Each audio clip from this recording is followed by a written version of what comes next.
Mobile से बाहर छोड़े, बच्चों की हंसी के और मोबाइल से बाहर छोड़े।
परीक्षा के दौरान तनाव में आ जाते हैं, तो परीक्षा के दौरान तनाव कैसे दूर करें, परीक्षा की तैयारी कैसे करें, और भी उनके जो पर्सनालिटी डेवलपमेंट आधारित कंटेंट है उनको प्रसारित किया जा रहा है। इसके अलावा कुछ लाइव प्रसारण भी किया जाता है, जो मुख्य विशेष आयोजन होते हैं या कुछ कक्षाएं हैं, लाइव कक्षाएं, वो इन चैनल के माध्यम से की जा रही है।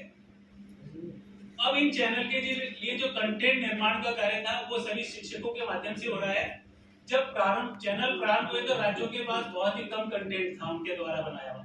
जो कोविड काल के दौरान जैसे जैसे जो शिक्षक अपने निवास स्थान पे जो उन्होंने बना करके भेजा वो कंटेंट उपलब्ध था, उन्हीं के द्वारा। और कुछ सीआईटी, एनसीईआरटी, आरआई जितनी भी है देश में हमारी, जैसे आरआई अजमेर, आरआई भोपाल, भुवनेश्वर, गुवाहाटी, इनके द्वारा जो निर्मित कंटेंट था उनके माध्यम से राज्यों ने अपने चैनल का प्रसारण प्रारंभ किया।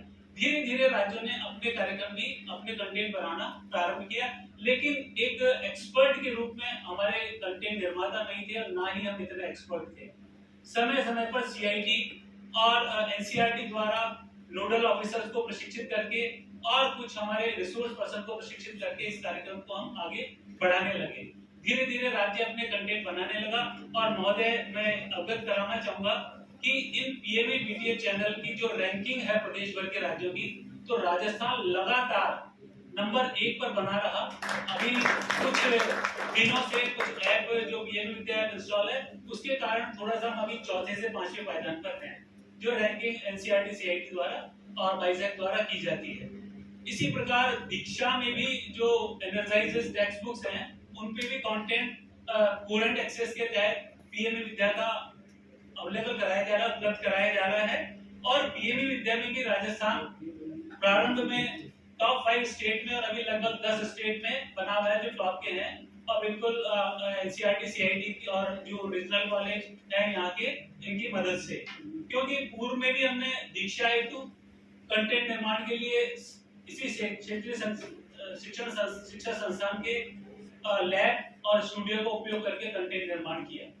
अब चूंकि कंटेंट निर्माण अच्छी मात्रा में होने लगा, लेकिन मात्रा के साथ साथ क्वालिटी यानी उनकी वो मेंटेन करना आवश्यक था। और यदि अच्छे कंटेंट हमारे नहीं होंगे तो विद्यार्थियों को जुड़ाव संभव नहीं, उन्हें एंगेज करना संभव नहीं था। तो इसी के तहत जो हमारे कंटेंट निर्माता राज्य के उनके लिए capacity building programme NCERT CIT के सहयोग से और रीजनल कॉलेज अजमेर के सहयोग से ये 3 आयोजित करना प्रस्तावित हुआ, जिसमें से सर ये पहला प्रशिक्षण कार्यक्रम है। इसमें 50 संभागी भाग ले रहे हैं और ये पूर्व में इनमें से कुछ ऐसे हैं जो पूर्व में ही कंटेंट निर्माण का कार्य कर रहे हैं। इस प्रशिक्षण में इन्हें सबसे पहले जो महत्वपूर्ण भाग है किसी कंटेंट निर्माण का कि उसके लिए स्क्रिप्ट लेखन, कि यदि स्क्रिप्ट यदि अच्छी नहीं होगी तो आगे कंटेंट में हम गुणवत्तापूर्ण कंटेंट नहीं दे पाएंगे, और उस स्क्रिप्ट का रिव्यू करना, कि उसकी समीक्षा एक अच्छे समीक्षकों द्वारा की जानी, तो किस तरह से स्क्रिप्ट का लेखन किया जाना है, किन किन बातों का ध्यान रखना है। इसके साथ साथ जब उस कंटेंट की या स्क्रिप्ट की समीक्षा की जानी है तो वो किन बिंदुओं के आधार पर किन किन बातों का ध्यान रखते की जानी, वो इस प्रशिक्षण में इनको बताया गया। मैं ये कहना चाहती हूँ कि आज का जो ये कॉन्टेक्स्ट में जो ये कैपेसिटी बिल्डिंग प्रोग्राम है पीएम इंडिया टीडीएस चैनल जो कि एससीईआरटी राजस्थान कर रही है, एनसीईआरटी सीआईटी के हमारे बहुत सारे प्रतिभागी सदस्यगण के प्रयास से ये संभव हो पाया और आरआई के कैंपस में, और इसके लिए हमारे सम्मानित श्री रविंद्र जी का नाम चाहिए। लेकिन एप्लीकेशन का विषय वो इससे अलग है। पीटीसीएल में हमने एक रिसर्च प्रोग्राम किया था राजस्थान में कि बच्चे को यदि ई लर्निंग पर छोड़ा जाए और केवल टीचर रहे, मैनुअल उसको पढ़ाए, इन दोनों और इनका मिश्रित प्रयोग करे तो क्या परिणाम देते हैं। कक्षा 8 में किया था।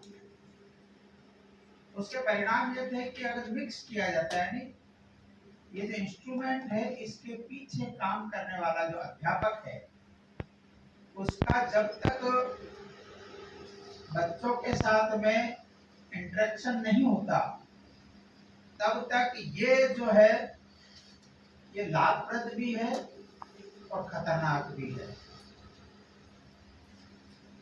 आप सब जानते हैं कि बच्चे ने एक बार भी किसी चीज पर, जिस मोबाइल से या जिस जो काम कर रहा है, आपने जो कंटेंट बनाया उसको देख रहा है, उसने एक बार भी गलती से ऐसे कंटेंट पर क्लिक कर दिया तो ये जो एआई है वो उसको कैप्चर करता है, वो उसके माइंड सेट को समझने का प्रयत्न करता है और फिर उसके सामने वही सामग्री परोसना शुरू कर देता है। इसके ब्रेक में वो जो छोटा बच्चा है वो आसानी से आ सकता है। दूसरा, इसमें संवेदना नहीं है। ये संवेदना नहीं होने के कारण से ये नहीं देखता कि क्या होना चाहिए, अच्छा है और क्या बुरा है, वो सब चीज देखता है। और इसलिए इसका उपयोग, कई बार कहता हूँ, ये जो मोबाइल है, इस मोबाइल ने और बहुत बुरा हमारे साथ कर दिया। अच्छा बहुत किया है, अच्छा बहुत सुना साथ से, अभी जो वर्णन कर रहे हैं उसमें भी बता रहे हैं। तो मोबाइल ने रिश्तों का विनाश कर दिया है, और विनाश भी नहीं किया, नया विन्यास भी कर दिया है।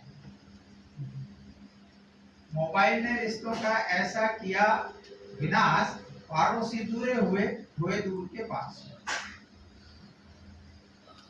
इसके कारण से जो दूरस्थ है वो क्या है ये भी हमको समझ में नहीं आ रहा है। आपने देखा, मैं भी और एक बैठक में से और हरियाणा से आ रहा था, कुरुक्षेत्र से। मेरा जो डिब्बा है उस डिब्बे के अंदर हिमाचल प्रदेश के कॉन्वेंट स्कूल के बच्चे थे। मेरे सामने की और पूरी बर्तूनी की थी, हम 2 जने केवल दूसरे उधर थे। वो बच्चे मोबाइल के ऊपर जो देख रहे थे वो था, वहां उनके स्कूल में एक प्राइड डे परेड और फंक्शन हुआ।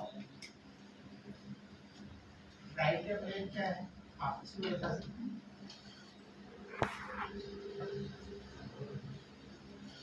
LGBTQ+ जो शब्द आपने सुना होगा, वो सब इसको एक रेनबो फ्लैग, सप्तरंगी फ्लैग लगाकर उसके माध्यम से आपका जो छोटे बच्चे स्कूल के, उनको कैप्चर करने के लिए एक बड़े आंदोलन के रूप में इसको चला रहे हैं।